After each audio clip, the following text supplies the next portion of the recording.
Good morning, good afternoon, good evening around the world. My name is Doug Brunke. I'm the founder and CEO of Global Chamber. We every month get together because of one of the ladies in this room, Gloria Peterson. She had this seemed to be interesting idea a couple of years ago to get book authors together. And so when we did that, we found about 20 within the Global Chamber Network, and we started a series of conversations. And I think in the first couple of years, we had something on the order of almost once a month conversation, and they were amazing. And listening to the authors, including one, Elise Krentzel, who's one of our speakers today, she was one of the early ones that we discovered, and we just loved it because they gave their story, they gave their inspiration, they talked about tips and techniques it takes to write a book. And also, many of our members write a book for other purposes, meaning it relates to their business. And so that's not obvious, and how to do that. So having the authors talk through what works and what doesn't work has been very helpful for others. And that's the intent here, to be educational, informative, and inspiring to you, the audience. And many of you are either book authors already or thinking about writing a book. So hopefully, and I would expect, you'll find this very exciting and interesting. Our moderator today is Alex Devereux, and I'll let him introduce the speakers. Alex is there at Enchantment Resort today. Congratulations. Everybody should visit Enchantment Resort for some period of time and get enchanted and relaxed and jive with the Sedona, Arizona community of energy. Whatever that energy is, it's amazing. So definitely we welcome you to Arizona.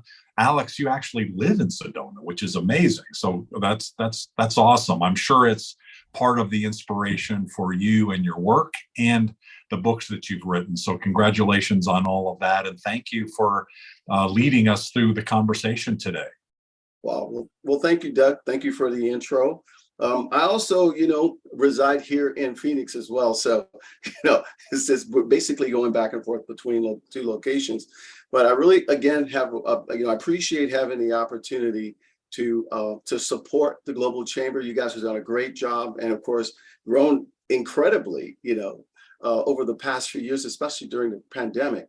And so, this author series, Gloria was inspired to move this forward, and I was just happy to be able to support both your efforts in moving this program forward. And so yes, I've just recently finished a book. DEI is your organization thriving or dying? Just finished that book, for basically focusing on challenges companies are facing right now, especially with this great resignation and of course the different challenges that companies are they're trying to figure out with respect to moving people forward with this pandemic transition. I have some wonderful authors online today. They have some great stories, and of course, I'd like for all of them to be able to share their stories in the most interesting way for you. We will have questions and answers. Make time for those questions and answers. So don't feel rushed. But I do have something that I'd like to share with you. As I was listening to the different stories of our different authors, a quote came to mind by Louisa May Alcott. And the quote was, "I want to do something splendid, something heroic or wonderful that won't be forgotten after I'm dead. I think I shall write a book." And so with the conversations that I've had with these different authors, one of the things that rung true to me was that everybody had a unique challenge that they had to overcome, or they had a unique story that they were concerned about telling. And so this author series is really about helping people collect themselves to overcome that fear of presenting themselves to the world. And then of course, in a sustainable way, that they won't go away after they pass on and move on to whatever dimension that we go into after in the afterlife. They have this story that will also remain with us. And so this is a very special group and special opportunity for others to concretize that story. So on our list here, we have several great authors. We have Elise Krentzel. She has a wonderful story. about her experiences. She has a book, Under My Skin, that basically is an Amazon bestseller. And so she'll tell her story. And of course, and she will be also sharing perspectives on ghostwriting, how important ghostwriters are for those that may become uncomfortable and fearful. Then following her will be Limor Friedman. Limor is a journalist, and she has basically she has a wonderful story that will help address media challenges that some of the authors may have in terms of being able to create some perspective. Think about how they would like to present themselves moving forward. It's one challenge to write the book. The other challenge is how to promote yourself in such a way that it actually become palatable and tangible and receptive to people who may have an interest in in your message and what you have to say. Then we have Addie Jaffe. I hope I'm pronouncing your name correctly, Addie. But Addie has this wonderful story, very powerful story. Actually, here's a story of transformation, which is kind of unique and interesting. And of course, so he's like taking himself through this interesting change. I won't share with you his story because he has the stage, so he'll be able to share all the wonderful things he's done and accomplished as an accomplished book writer. And he's working on another book soon to come at a bookstore near you or Amazon near you. How's that? And then last but not least is Flavia Campbell. She has risen herself from the ashes of COVID. She has conquered COVID. She's on the scene. She's going to give you tips on how to protect yourself, when you're out there fighting the intellectual property war. So Flavia is going to follow with that. And then, of course, we'll have questions and answers at the end. So here's what I want you to do. We're going to do something a little different. First of all, I want you all to find your wave button. Find the wave button on your interface. And I want you to just pop it up so we can see that it's working. That's the first thing I want you to do. The second thing I want you to do is think about this. Oftentimes when we're thinking about asking questions, we're going, oh, I don't want to sound not so smart. I don't see enough hands. Come on, give me some hands up, guys. We're not so smart. This is not a smart question. Here's what I'm doing. I'm giving you some little tips here. Most of what the authors have been faced and challenged with is fear. Fear of presenting themselves, fear of misrepresenting themselves, fear of people judging them, etc. So here's what I want you to do. I want you to think about your question this way. Because I am fearful of blah, blah, blah, blah, as it relates to writing, I want to do this or feel this way so that I can do this, either write my book more easily, in fact, if I can actually address some of the challenges I have in terms of, being self-conscious, etc. Write all those things and post them in the section here, right? So in addition to that, I also want you to share your contact information so that the authors and you can actually collaborate with each other. So this doesn't have to end once the session is over. And so once we do all of that, then of course, meanwhile, while you're doing that, I will bring our speakers on board here. So now our first speaker, we're going to start with a home run hitter that's familiar with what's going on. We're going to start with Elise Krentzel. She has this wonderful story to tell about rock and roll in her book. And then, of course, now she's going to talk about ghostwriting and how you actually get started. So now she's in celestial space, as you can see. So take the scene. Hi, everyone. Nice to meet you here. I'm Elise Krentzel, author, as you heard earlier, of the book Under My Skin, Drama, Trauma, and Rock and Roll. This has been a book that I've been writing in my head and actually wrote decades ago in other various forms. I've had 2 books that were unpublished. So, being a publisher myself back in the 1990s, and now let's move to COVID 30 years later, I decided it's time to write that book. Answering that question about fear, well, what took so long to write that book was because, given the fact that I had an extraordinary teenage, young adult life, I toured with Kiss. If anyone has read the book Almost Famous, that's my story. I wasn't a groupie. I was a rock journalist at 17 years old.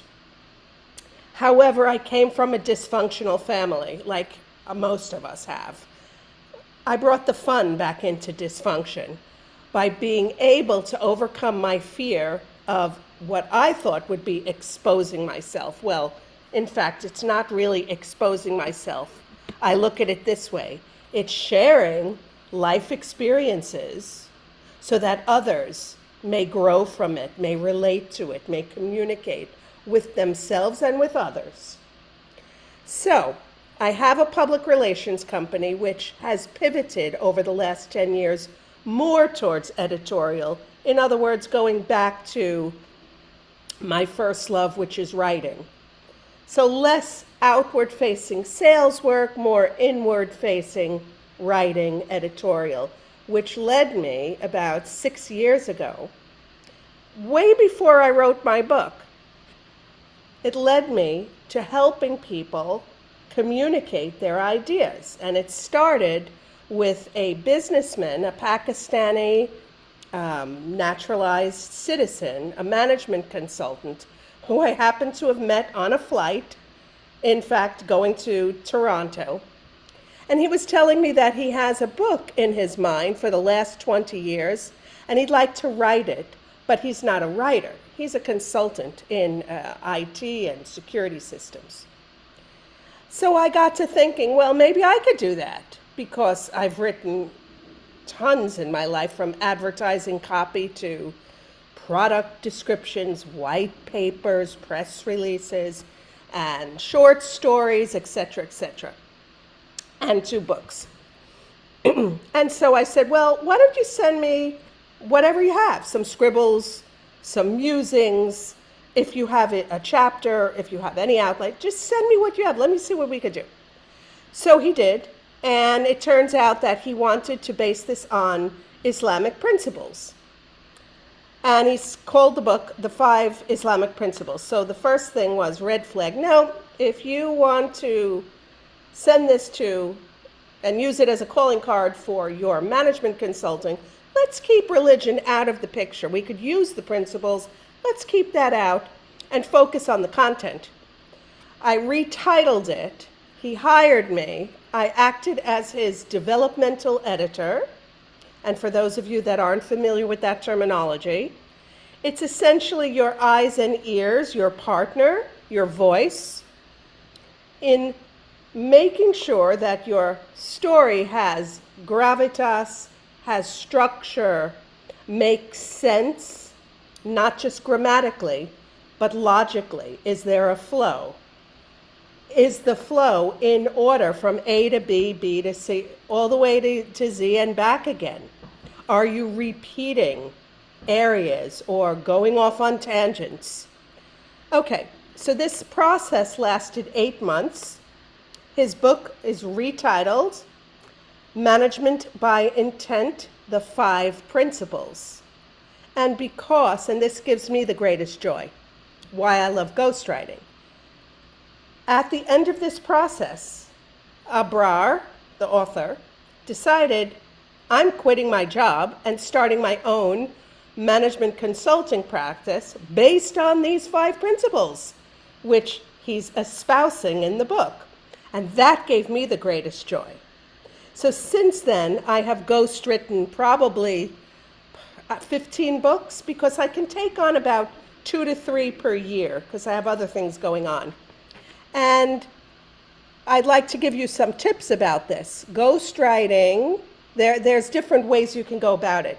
There's different ways that I go about it with you. I have 2 programs. I have a book coaching program where I coach you to write it, and that's over 20 sessions, whether that's over 20 weeks or if you have multiple sessions per week.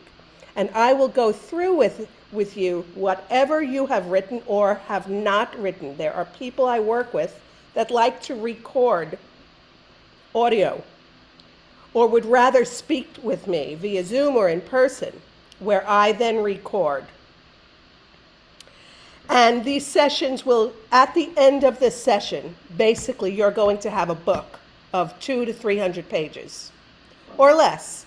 Currently, I'm working with an author, a children's book author. It's only 30 pages. Wow.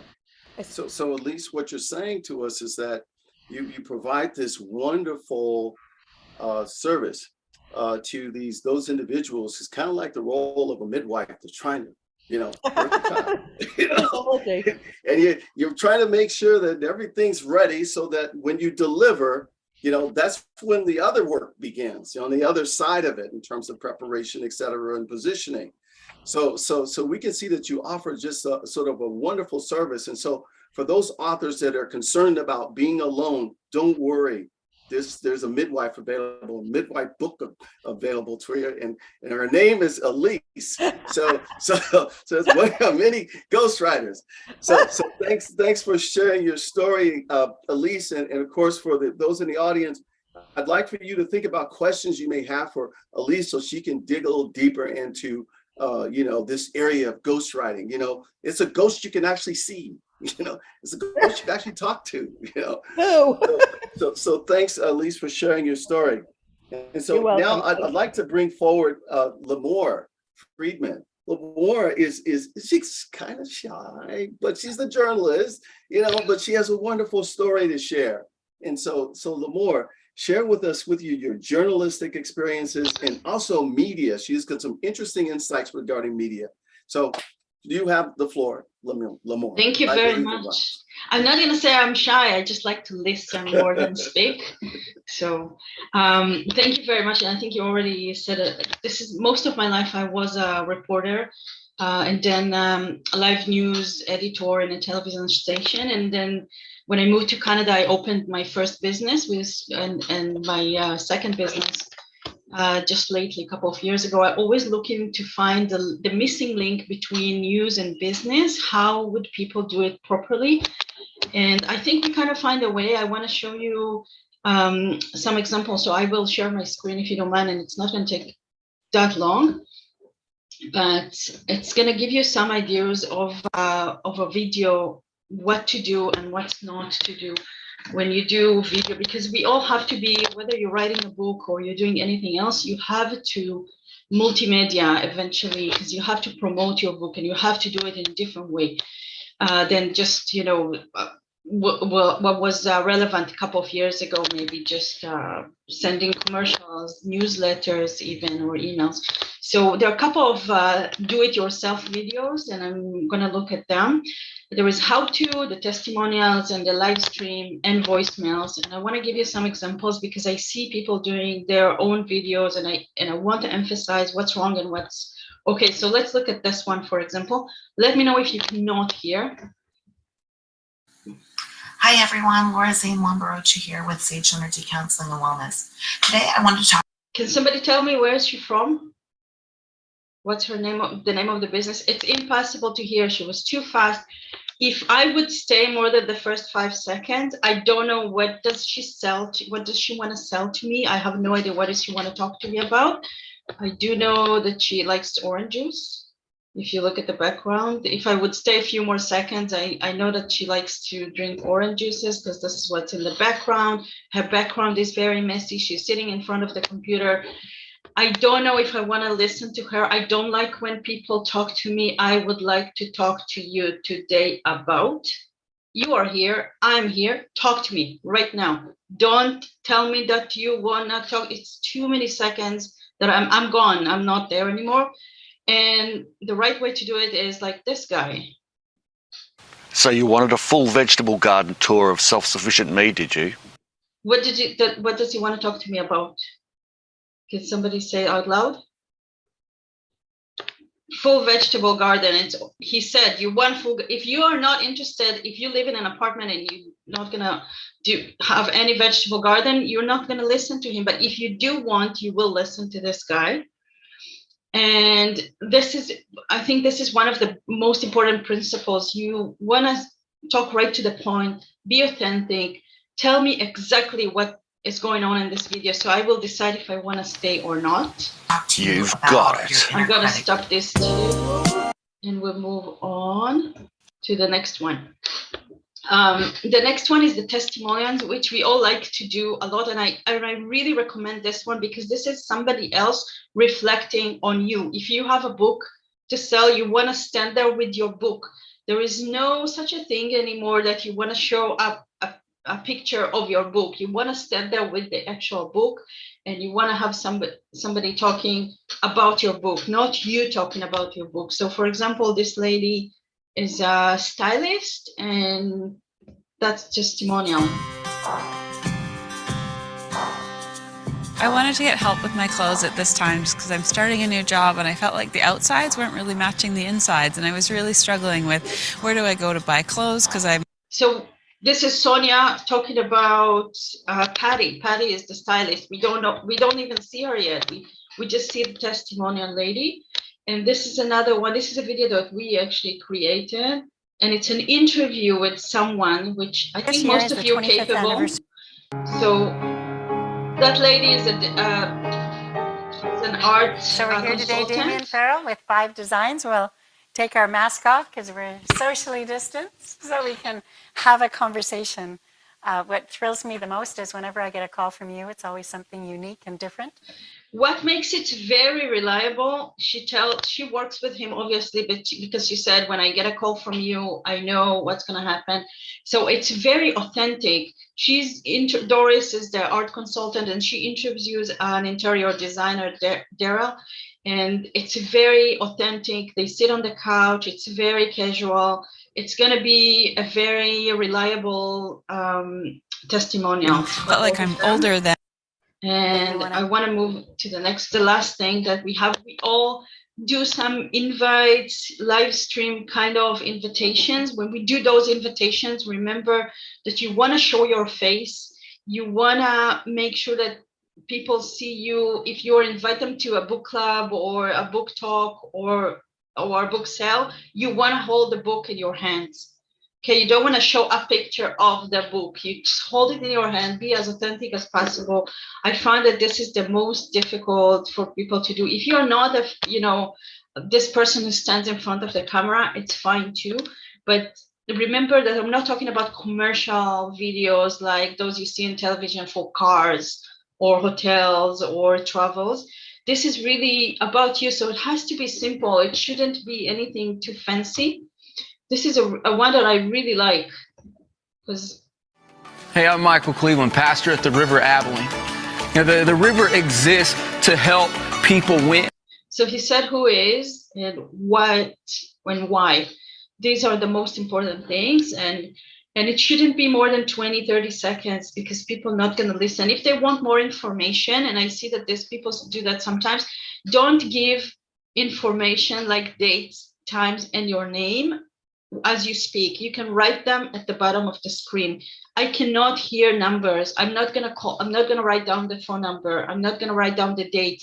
But if I see that at the bottom of the screen, I will maybe come back to it later and look at it, or a link under, or say, the information is right underneath in the comment link. This lady has something like 6 minutes invitation. Hi, this is Dr. Kim Duramo, and I wanted to share this invitation with you to join me live for the So she's very lovely and very authentic, and you know that she's talking about herself. She's very comfortable, and she said right away, although it's a 6 minutes, but she says right on, I want to invite you too. So if you want to stay there, you're going to stay there. If you're not interested, you're not her type of client anyway, so it doesn't matter. And we believe what I do have for you is and I put it in a e-card link. So I'll send it. I'll put it at the bottom at the chat. Sorry for everybody. And there are 7 tips. You don't have to write anything down. If you're interested, I'll put a link right now at the chat, so we all have this information about how, when you do your own video, how to do it properly. And this is it. Thank you. Wow. Well, thank you so much, Limor. I mean, just a wonderful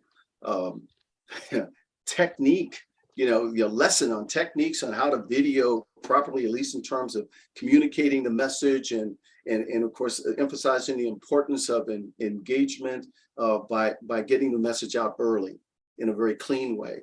So thank you so much for sharing that. And folks, we're going to have question and answer period. So this is a good time for you to put together some questions that you think, or identify questions that you'd like to ask Limor to learn more about technique and execution.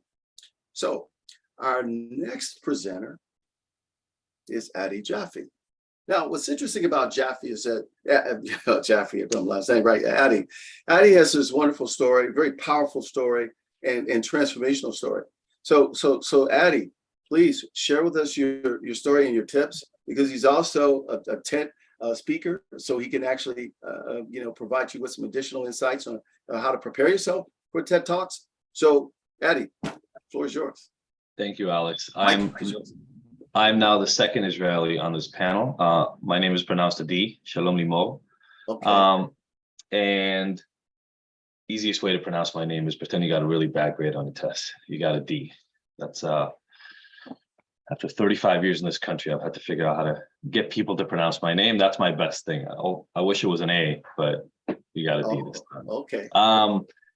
So I'm actually learning a ton. It's really great. Thank you, Elise, and thank you, Limor. I've been taking notes as I was over here. I wish I had you guys before, because I'm exactly that example of a guy who had an idea for a book in his head for 7 years before I got a book out.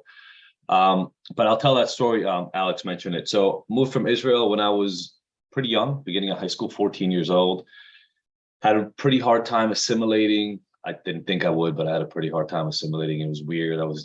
Most of you don't realize this if you're not from a foreign country, but when you move into high school, there's a special table at the lunch area for the foreign kids, and it takes a while to work your way into the American tables. So that took a toll on me for whatever reason. I ended up getting into alcohol and drugs and just trying to get in with crowds, and it worked, but it got into harder and harder drugs. I will fast forward, but I'll do as Limor just mentioned, holding the book. You can read more about it in the book. The book is not about my story, but I do tell this part a little bit. That drug use, alcohol use led to a SWAT team arrest in Brentwood here in California about 22 years ago. The full scene you've seen in all the movies, right? Black clad guys with shotguns and handguns drawn, screaming at me. I was passed out in bed from getting high the night before. Had a gun next to me, but fortunately didn't reach out for it because I probably wouldn't be here right now talking to you all if I had. And that started a turn for me. I'd graduated college, but not really done much more. I graduated with like a 2.9 GPA. I was not a good student before that. Lowest 50th percentile in my class. Not that I couldn't do it. I just had no engagement. I wasn't engaged with anything. It took me about 2 to 3 years, but I started turning my life around. I won't bore you with the facts. I'll get into the book here in a second. But I had to go back to school because I was now a 9-time convicted felon after serving a year in jail. So I couldn't get a job. Again, that little checkbox on employment forms became my #1 enemy for a long time. Couldn't get hired at the mall. I almost got a pizza delivery job, which again probably would have meant I wouldn't be here right now with you all. But the manager of the pizza shop moved to another store and the new manager wouldn't hire me. So 9 months, couldn't get a job, went back to school, got my master's, and then got my PhD in psychology, really studying addiction almost the entire time, neuroscience and statistics and psychology here at UCLA. And it was during that time that I started writing for the public. I was learning a ton about addiction that had nothing to do with the addiction treatment world that I got sober in, or I got introduced to. And I said, the world needs to know about this. This is 2008. I was actually talking to Alex yesterday and I was looking. 2007 is when I started. I had a first document that I saved, thank God, for Dropbox. I saved that said ideas for a book, 2007. I started writing. I actually did hire some help along the lines. I ended up with 500 pages of writing, a book deal. Couldn't deliver the book in 2009, 2010. I couldn't get it. Couldn't get it done on my own. The publisher didn't ask for the $2,500 advance back, but I still have this outstanding book contract out there. I couldn't get it done for 4, 5, 6 more years. I was sitting on this concept, and eventually, as Elise just mentioned, and I'll reiterate this point, I'll call it just being lazy, which is how I felt about it at the time, was superseded by I really needed to get this book out. I knew I needed to get the book out. I had a different method of helping people with addiction. The reason the book is called The Abstinence Myth is one of my big claims to fame is I don't ask people to quit when they come working with me on addiction. They don't have to be ready to quit. They just have to want help, which is very different in the traditional addiction world. I knew I needed to get the book out. I hired an editor, a developmental editor, as Elise talked about. I said, you know what? I'm going to put some money behind this, because once I start paying, I'm going to want to get this book out, or I'm going to just keep paying money. I ended up paying, again, I'll just be really frank and really transparent with the group here. I paid almost 10 grand from beginning to end to get the book developed. It wasn't cheap. But as Elise mentioned, I spent, and I wrote this yesterday when I was talking to Alex, we spent the first 3 to 4 months not even writing, just developing the arc of the story. What are you telling? What is the exact model that you're creating? I didn't have an exact model at the time. I had the way I worked with people. I knew it. I'd never put pen to paper and actually wrote it down. So we did all that work, 3 to 4 months, essentially writing the table of contents or the outline. And then I became diligent about it 2-3 times a week. I would go to a coffee shop in the morning. That was my process. Family at home. And I would go and sit and write at least one chapter. Whatever the draft was, however I could get it out, I had to get one chapter out. I would come home, I would send her that chapter. 2 days later, I would go to a coffee shop, I'd write another chapter. This ended up being a 13-chapter book. So imagine about 2 to 3 days a week. It took me like 2 to 3 months to write those chapters. We did have a little bit of content from the 500 pages I had written before, by the way, but only a tiny bit of it was sourced back into this. But after another 3 months, so 3 months developing the concept, about 3 months of writing it, and every time she would send me back edits, right? Developmental editor. She's not messing heavily with specific words. Every once in a while she would, but she would ask for clarification. She would ask for more detail. She would make each one of those chapters better by doing that developmental work. We ended up with a book that I was at about 123, 112 pages, I think, when we got somewhere in that range when we were done. And I'll tell you the other thing that I had, which was I had big imposter syndrome. Now I had a PhD. I knew what I was talking about. I'd helped hundreds and hundreds of people. But when it came to book writing, I had imposter syndrome.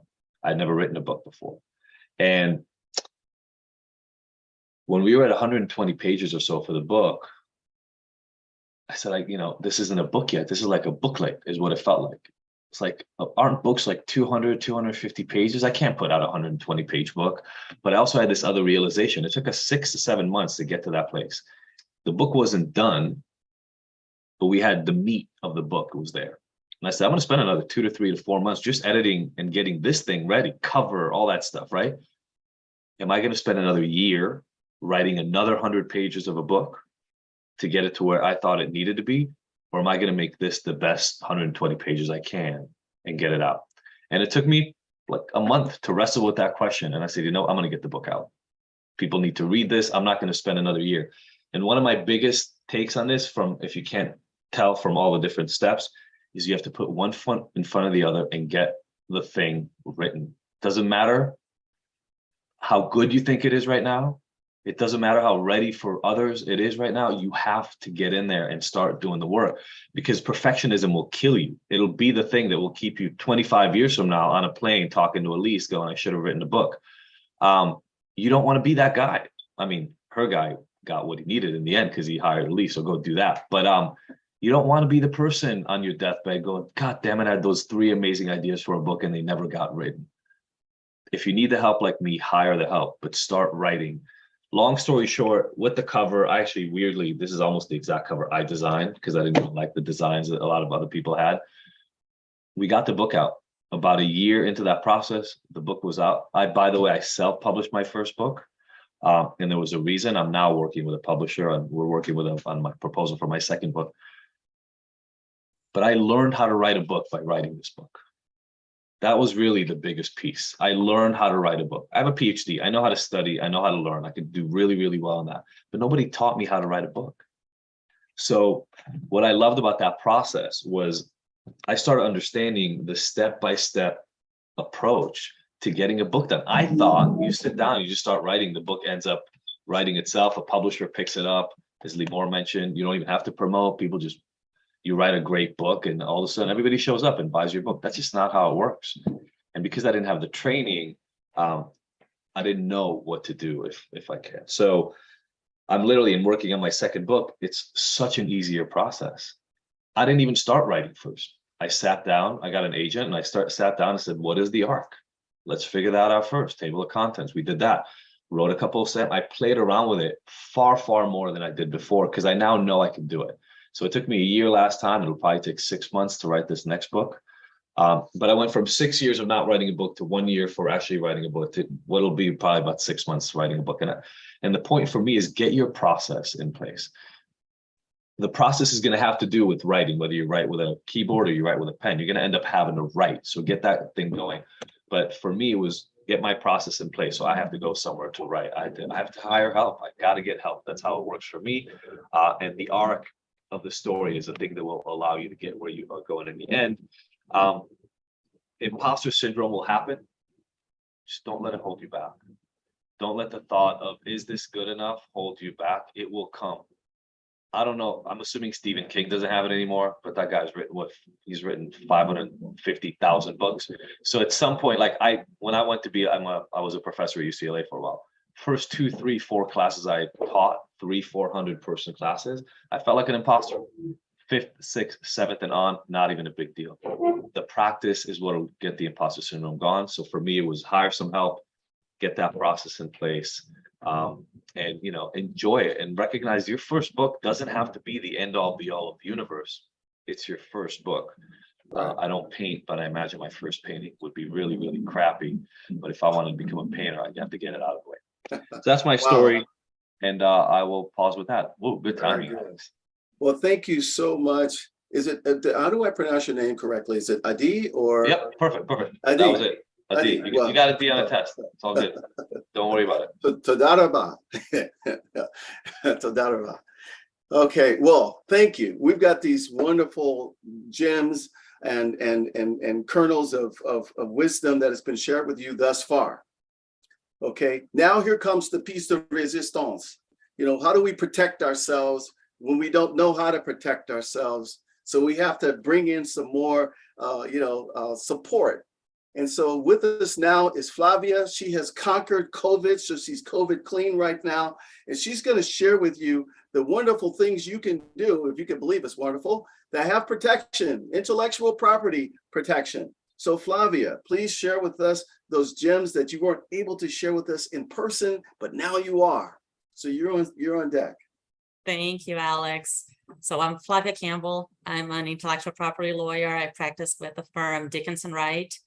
We are all over the country and also in Canada. And I'm the co-chair of the trademark and copyright group. As Alex mentioned, I was supposed to have joined you like a few months ago, but the night before I came down with COVID after not having this entire time. So it was really bad timing. But I did record my participation later on. So Cesar has all the full slides, all the, 20, 25 minute conversation, which I'm just going to summarize on 3 main tips today because we had so many wonderful speakers before me. So there's 3 things that I just want to say that I think, are the main takeaways of that initial presentation. So the first one is that you don't need to register your work with the Copyright Office to own copyrights, right? So the copyright exists automatically once this original work of authorship is fixed in a tangible medium. So if you have this fabulous idea for a book in your head, you don't have copyrights in it until you put the words on paper. So this tangible medium. And just to be a little bit more technical, when I say tangible, it doesn't mean actual a piece of paper that you hold, but the work needs to be able to be captured in a sufficiently permanent medium so that it can be perceived and communicated for more than a split second. So even if you have, your electronic manuscript, that is tangible enough. So the other element there, for you to have a work that is, let's say, copyrightable, is that these works have to be original. And that means that they are independently created. So you didn't just copy something and claimed it your own. And usually they have to have a minimal degree of creativity. So if I draw a stick figure here, okay, I created it independently, I'm the author, but does that have sufficient originality, creativity to be copyrightable? Probably not. So those are the elements to keep in mind.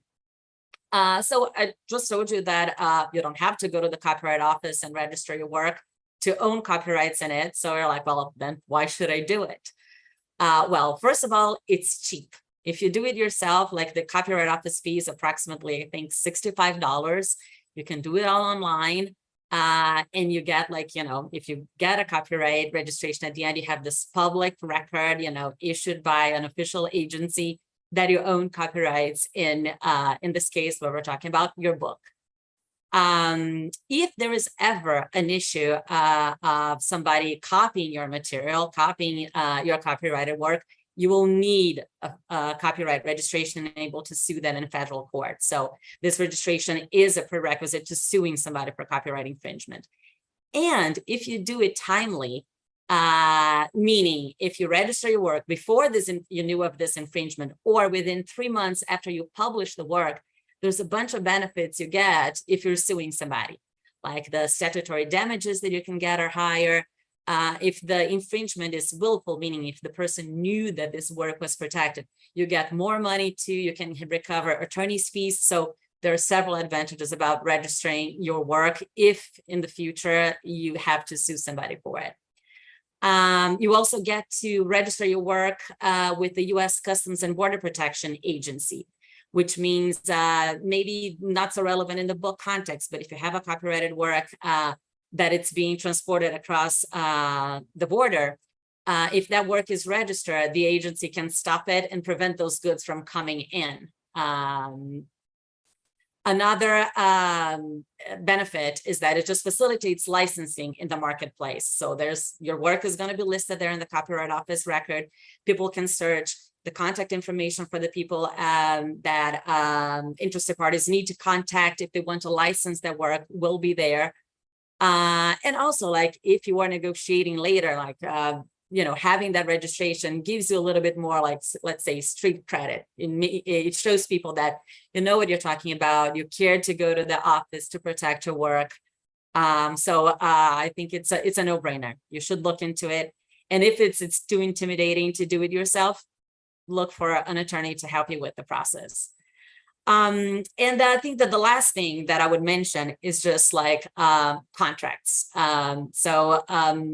I know that those are intimidating, but you're all authors. Your business is to deal with words, but so don't be intimidated by the contracts and ask for help navigating them. So the publishing contracts, I know that most of you talked about like self-publishing, and maybe this is not so relevant then, but then I just wanted to mention a couple of provisions to keep in mind when negotiating. If you do have a publisher, a couple of provisions to keep in mind. So one, negotiate that you remain as the author, retaining the authorship in the work. So if the publisher wants to file a copyright application for the book on your behalf, demand that you be listed as the author and as the claimant of the copyright, because those are two different things. So the author is always going to be that person that creates the work.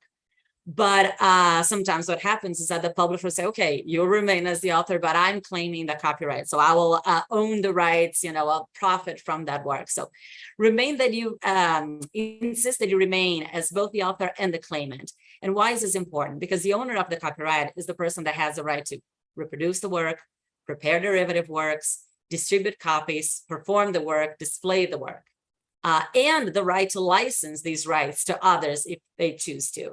So, for example, if your book becomes a huge success and somebody wants to make a TV series about it, which is a derivative work, you want to retain the right to either do it yourself or authorize others to prepare the derivative work. And then you have like the control about like how you want to do it, when, whatever. If somebody wishes to translate your book into Portuguese, that's another derivative work. So you want to retain the right also to be able to grant that permission to that translation. So at the end of the day, it's all about retaining this control over your work. So sometimes these, on the same note, sometimes these contracts will have a provision that will characterize the book as a work made for hire. And you guys probably heard this phrase a lot, work made for hire. And it's very misleading because, for example, if somebody's commissioning this book, somebody's hiring you to write this book, like you may think, oh, they are paying me, so they should own the copyright. And that is not the case again. So in a work made for hire, which is something defined in the Copyright Act, what that means. The copyright belongs to the employer or the individual or entity who commissioned that work. But a book, a literary work, does not qualify as a work for hire per the statute. So if they try to put there in the contract, say, no, this is not a work for hire. Even if you're paying me to write a book, I'm still the author and I still want to claim copyrights in it. The other thing that I was going to say also, all along the same vein of keeping control, is to try to limit the scope of the rights that you're granting to the publisher. So if you can, try to make it non-exclusive, like limit the term, limit the territory, so different mediums. So is this just a written book, an audio book? So the more rights you retain, the better. And if they want more rights, then have them pay you more. So just keep in mind that there's a huge bundle of rights out there. So try to retain as many of them as you can. And if you do want to give them away, then be compensated for it. And I also realized that all of this depends on how much lever you got. If you are Stephen King, you obviously can dictate your own terms. But if you are starting out, you may not have this much leverage. But I think that the main idea here is just, to know what you're giving away, right? If it comes out at the end that you don't have leverage, you have to do these things, fine, but then understand that what rights you're giving away so that it doesn't come as a surprise later on. Wow. The last thing that I would say, do I still have? No, go ahead. You have your last point. 30 seconds. The last thing, it's also just to request that the publisher's attorneys review the manuscript to identify areas of potential liability.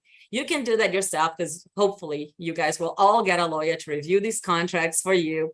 But this is just put the onus on them to also do the due diligence to protect you from potential claims of libel, infringement of third parties' intellectual property rights, rights of privacy, things like this.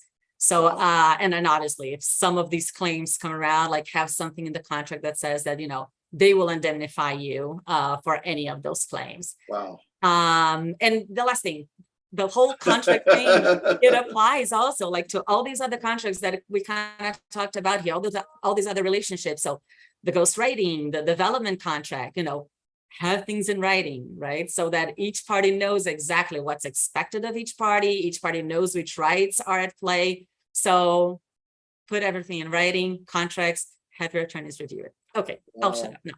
Well, thank you so much, Flavia. I mean, now we've covered the whole gamut from starting, conceptually thinking about this idea and concept, the transition in terms of the walkthrough, in terms of, the trial and tribulation of writing and composition. And now towards the end, how do you prepare yourself for sustainability? So thanks for that sustainability aspect, because once you sign and once you commit and once you deliver, the rest of it is it takes on its own, sort of presence in the world. It's like, that baby has grown up now and it's an adult and it's moving forward. So thanks for sharing those wonderful insights. And of course, I'm quite sure Flavia is available for any legal assistance you may require. But now we're in our question and answer period. They're starting to run a little short on time, but so if anyone has a question, please share it in the chat area, and we'll ask our speakers or presenters to respond. Alex, I like to ask, and I'm going to say his name. Adi, did I say it correct? That was perfect. Adi. Okay. Like a D, an A. What did you get on your grades? I love that. I'm practicing, but tell us about your TED Talk. I'm curious to know how you got that. Sure. I was a professor at UCLA at the time, an adjunct professor, but a professor. And a student who I was doing research with nominated me, probably a little bit because of the story. So UCLA has a very strict kind of TED development. They sort of follow the traditional TED development model. So you have to apply, you have to work with them to develop the initial talk idea before it even got accepted. But actually I've done 2 TEDx's. So this is a really good question. Thank you for asking that, Gloria. Obviously getting on the main TED stage is an amazing thing. And if you can get that done, that's great. But I would actually encourage you to apply yourself to TEDx's. TEDx events have specific themes. And now I would say every major university, and if you live near any major metropolitan area, they will have an annual TEDx event, other than during COVID times. Find a theme that matches your work, and you can apply yourself. I'm assuming everybody here has some accolades. You've done something great. That's why you're here. You want to tell that story. They need to hear from people. And again, that imposter syndrome, and thank you for mentioning before that you thought that was a woman thing. It's not at all. But we all have imposter syndrome. But yeah, that felt weird. It felt very, very strange to be on a TED, stage with the TED letters there, right, kind of right next to you. But what it did, like the writing, is a TED Talk is a very unique sort of experience. It's a very small number of minutes where you have to deliver a single message, essentially. And the message, and excuse my French here as I go into this, the message that everybody got from my talk was fuck shame, which actually ended up being incredible for my work later. I didn't know that was going to be everything everybody remembered from it, but it's okay. It solidified for me what people like about my work. So it actually, not only did it serve a role for me, I think it's been viewed like 500,000 times. So it was a really good promotional tool as well. Thank you for the question. Wow. Well, thank you for sharing that, Tech Talks. And we're starting to move towards a close here. So are there any more questions before we wrap things up? Yeah, just open up your mic and ask your question. We've got a few minutes. Okay. I want to ask Flavia one question, if it's okay. If you register your rights, your copyrights in US, does it mean that it's also valid in different countries? Or is there a way to validate your copyrights everywhere? Good question. As mentioned earlier, you don't have even to register to own copyrights. And most countries in the world belong to this one international treaty called the Berne Convention. It's been around for many, many years. And so they all, summarizing it, they all kind of agreed that you don't have to register a copyright to own rights in your protected work. And it's valid in all those countries that adhere to the Berne Convention, which is pretty much almost every single country. I think that there's maybe like 4 or so countries in the world, and they are not, I shouldn't be saying this, especially like in something that's going to be recording, but they're not the most relevant countries, or the countries that you're thinking about publishing your book. Let's put it that way. So it won't really matter. I doubt that those are the countries that are on your radar. So essentially, yes, like if you, the minute you put that work of authorship, whether it's a book or a sculpture or music, a song, in a tangible medium, you own copyrights in it. The thing that may be different, just like here in the US, in order to sue, you have to have a registration. And then this registration gives you these extra rights like damages and attorney's fees. Each country may have some of those requirements as well. But the fact that, you created a book in the US doesn't mean that somebody in Russia or in Sri Lanka or in France can go and then get that book and translate that in French or write a substantially similar book because it's not protected in France. That's not the case. The minute that it is born on a tangible medium, you own copyrights on all these countries that belong to the Berne Convention. Wow. Wow. Yeah, interesting. Thank you. So thank you for sharing that. The insight again, Flavia. So important to protect the works because it's a mystery to all of us. Because we haven't been trained in the law, we don't think legally. But then when we encounter the law, we still aren't sure, which direction to go and the proper help that's available to help us address whatever challenges in the future. So the good news is we're thinking about the future now. Protect ourselves in the future. Remember that, everyone. Protect yourself in the future. So now we have a transition that we're going to be making here. But I'd like to just leave a quick note for you. And it's from Swami Vivekananda. And he says, take one idea, make that one idea your life. Think of it, dream of it, live on that idea. Let the brain, muscles, nerves, every part of your body be full of that idea and just leave every other idea alone. This is the way to success. This is the way to write a book. So on that note, we have Shankar that's going to share with you the next series. Thanks so much for participating in this, but there's still more to come. Make sure you leave any questions you may have. And if you want to contact all of our wonderful panelists, feel free to leave information in the chat area. So Shankar, it's on your deck. Thank you, Alex. It was wonderful listening to you. And I paid a lot of attention to what you were saying and how you were saying it, because I'm going to be doing the same thing almost the next time we have this author series, which is the various stages of book development. I heard all the writers, very interesting. It's a unique opportunity when you come to think of it, the Globinar real-time book author update, because what we do is we listen to different perspectives, different experts on their own expertise, right? Listening to them gives you a new kind of a pathway to a new neuron. In the sense, you start thinking in many ways all at once, and that's a unique opportunity. Having said that, the next one is going to be very exciting because one of the writers is going to be Doug Branke, our own chairman and CEO, and Caesar. They are in the process, or they have already written a book on Global is Good. I think everybody should attend, and everybody will be excited to attend this to understand more on Global is Good. I'm excited about this. And then there is Nelson Olaverrieta, and he's an expert on inward investments, having worked in the space of trade and development and cross-cultural bilateral trade.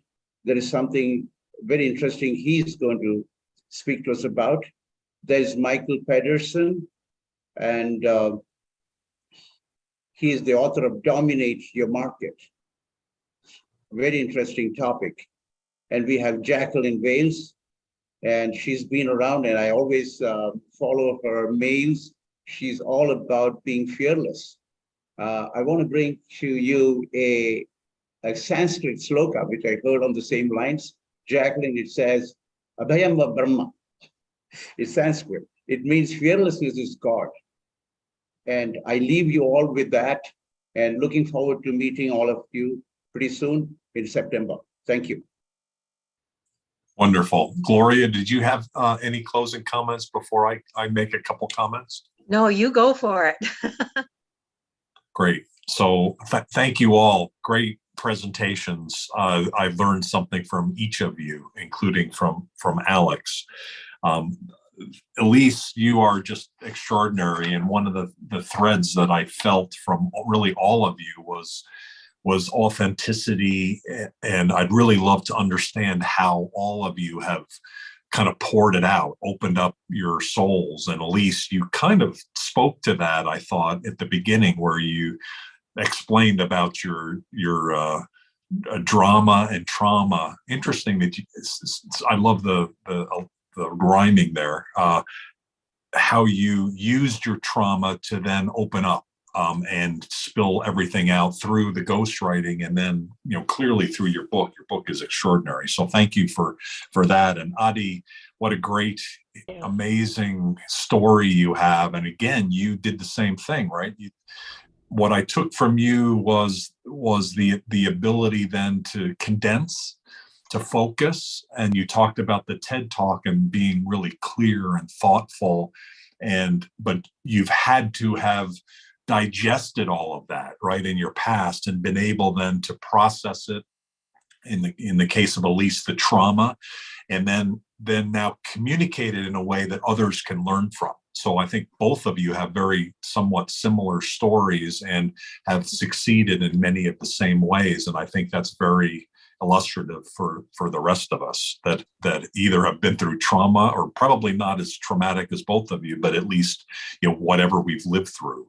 Limor, you also emphasize simplicity and clarity, and one of the real challenges and problems that all of us have, right, is we're getting our ideas out there, but we really haven't thought them through. We really need to take some time and really bring it together in a way that is impactful, digestible and impactful, which is, I presume, the book writing process. Shankar, you mentioned that Cesar and I have written a book. That's only that's not true. We haven't written a book. We are writing a book. We're not nearly as far as we need to go, but we do know, we've experienced it enough that we know there needs to be a process. We need, especially between two main authors, and we also recognize that the process of iteration and processing it along the way is very important, and all of you have emphasized that. And Flavia's points around copywriting, I would like to follow up with you, Flavia. I had a number of questions that came out of your part, and we actually, Global Chamber uses Dickinson Wright as our attorney, and so I look forward to working with Flavia on any work related to the book as well. Thank you for sharing your expertise, and so happy that you're back from COVID. Welcome back. And then Alex, your quote around the one idea, I think then builds off of what everybody talked about, right? Is live your one idea. Our idea, Cesar and my idea for the book, is global is good, and that is the working title. The idea that being global and acting global and interacting globally is not only good for the individual, but good for the world and good for communities. And so we're building off of that through that one idea. It's a big idea, so we probably have to figure out how to communicate that properly, and we have an idea to do multiple books on it. We'll talk more about that next week. Michael Peterson, who's speaking next time as well, is amazing. He's a member, and the more I interact with him, the more I'm excited to share his story as well. He's not a normal global triber, and you're going to see next time that he's definitely different. And I don't know whether, I don't think I looked and see if he was here today. If he's here, I'm very pleased that he's a member, and also very pleased to share him with you, because he is a little bit different than a normal global triber, and you're gonna see that for yourself next time. So thank you all for attending. Thank you all the speakers and all the people in the audience and all the folks that are watching this on the recording. And Gloria, thank you always for pulling us together on a monthly basis with some great people, sharing wonderful information that's helpful for all of us. The last point I would say is maybe how we started. Several of you talked about legacy, the concept of, we live our lives and we're gone, in an instant. And one of the ways certainly that we can live forever, if you will, is by writing a book, hopefully that has impact. If it doesn't have impact, it's hard to see how that's going to last, right? But for all of you that spoke today, you have impact. Your legacy will last. And so thank you for taking the time and having the discipline to share with us important points. And hopefully all of you in the audience as well have something to say. The question is, are you going to say it? Do you have the discipline to be able to articulate that in a way that has the impact that you want it to have? And that will help determine what your legacy is well beyond your lifetime. In 100 years or 200 years, why not? Why not have an impact for future generations? Thanks everybody for your time, and we'll see you next time. Yeah, and thank you everyone for staying with us on this whole author journey. Thanks, Gloria. Thanks everybody.